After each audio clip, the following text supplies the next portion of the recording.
We have it installed, but it's not yet imported into the styles of our code, our HTML code, and our CSS code, which is where the styles of a web application are saved. So this next thing we're going to do is actually going to include it in our style sheet, which is what's going to make the site actually look pretty.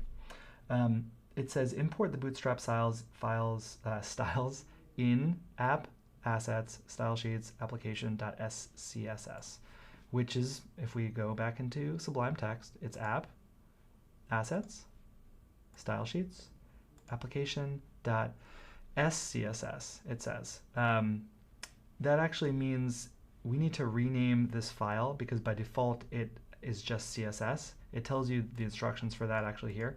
Make sure the file has the SCSS, which stands for SAS, as opposed to just the CSS. So you can go ahead and here, I think you can right click to rename. So we actually don't need to follow their instruction. You can just right click to rename this application.scss, and then you have to hit enter to update it. And you'll notice that the file name is updated, and make sure the tab file name is updated to SCSS. This is just kind of a special kind of CSS. And then we won't actually need what we have here. So in fact, you can delete everything that you have in here, and we can just replace it with these 2 lines of code and save that. Because it says, you know, remove all of the required tree statements and all of that. Instead, we're using import. If you are already familiar with front end and CSS, SAS is kind of like a more advanced version that you can do a lot more cool stuff with. So this by itself is going to be enough to make the changes to our styles so we can start including them in our app. But I'm going to do one more thing, which is also include the JavaScript stuff. And we can do that by going here and copying these 2 lines of code and putting them into our app assets JavaScripts application.js. So actually, we already have the jQuery line here on line 13, so I don't need to copy that. But I'll paste it right below, and I can remove this line because I already have it. So there we go. So it's Bootstrap sprockets. That should be fine. It gives you another option, but we're not going to mess with that one for now. It's basically the difference between a faster and a slower version.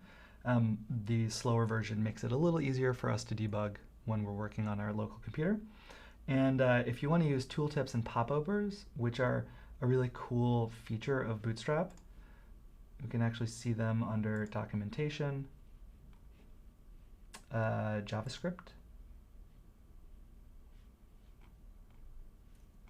and see, no, the popovers are under components, I believe. We'll see. This, we're kind of now exploring all the things we can do. Tooltips look like this. So if I hover over something, I get these tips. That's really cool. Popovers are kind of these pop-ups, such as this. Then you can also follow the steps for basically adding this into your gem file, but I'm not going to do that right now. We're going to just have the CSS and the JavaScript included, and I can actually go ahead and close these. I can close my gem file and close these guys out, and now just run the Rails server again. And we should already start to see an update, basically.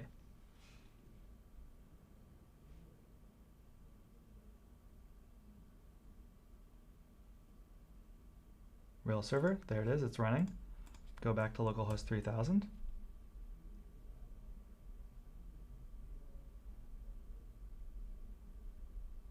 Sometimes it takes a little while to start at the beginning.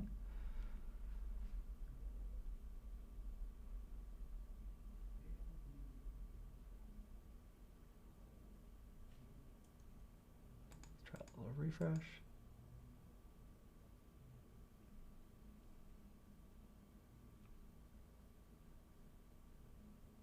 It's gonna show.